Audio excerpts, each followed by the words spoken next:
But by far the most sickening part of this show for me was the constant use of Harry's late mother, Princess Diana, to stoke sympathy for Meghan. So much of what Meghan is and how she is so similar to my mum. Piers Morgan has never held back when it comes to Prince Harry and Meghan Markle, but this time he's gone for the jugular.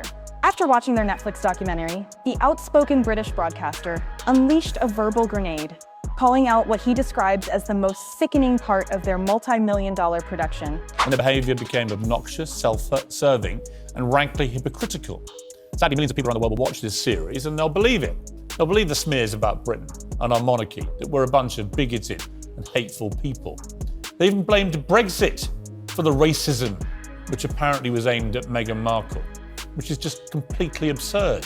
And he's not alone. Across the UK and beyond, viewers are echoing his disgust because what Meghan and Harry did in that moment wasn't just manipulative, it was weaponized emotion, served with a smile. So what exactly set him off? According to Piers, it wasn't just the whining. It wasn't just the self-pity. It was the part where Meghan and Harry, in the middle of their carefully edited documentary, dared to compare themselves to Princess Diana, using funeral footage of the late Princess of Wales to draw a parallel between Meghan's paparazzi woes and Diana's tragic death. Let that sink in. A woman who entered the royal family for 2 years, staged a Hollywood exit, and signed a $100 million streaming deal, equating herself to one of the most beloved, tragic, and genuine figures in royal history. Piers called it what it is: emotional blackmail. "This is absolutely disgraceful," Piers shouted during his broadcast. "To use Diana's death as a branding tool, to insert your own narrative into her tragedy, that's not tribute, that's exploitation." And for once, even some of Meghan's former defenders agree. The footage in question is now going viral. A slow-motion montage of Diana, chased by flashing cameras, cut with a teary-eyed Meghan describing how they did it to her, and now they're doing it to me. Around the world who fundamentally disagree with what I've done and how I've done it. But I knew that I had to do everything I could to protect my family. Nothing says protecting a family like putting your kids in a reality TV series. Add in the melancholic music, the moody lighting, and Harry solemnly nodding, and what you have is a made-for-Netflix victim narrative, wrapped in the pain of someone who can no longer speak for herself. Piers wasn't done. He went on to accuse Harry of betraying his own mother. "Diana fought the press. Yes," he said, "but she also understood the system. She never ran away. She never took millions from American media companies to bash her family. She stayed. She tried.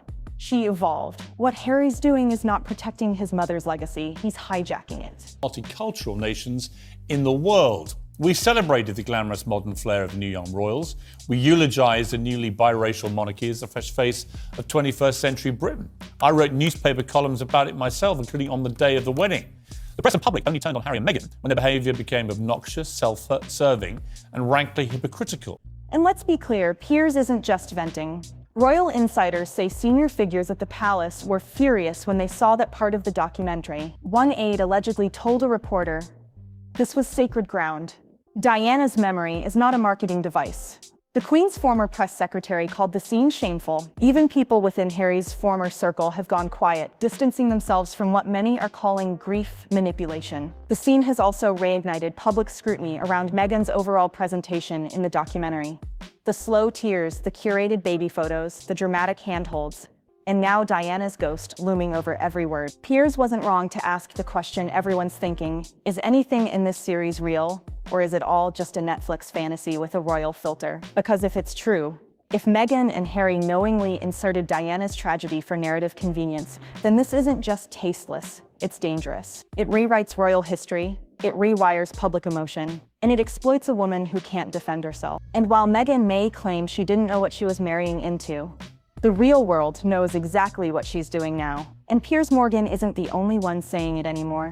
Netflix may have expected global sympathy, but what they got instead was a PR catastrophe, one that's now threatening the platform's credibility and Meghan's brand. Because when the most powerful part of your documentary is also the most dishonest, it's not a story anymore, it's propaganda. And thanks to Piers Morgan, the world isn't just watching, they're questioning everything.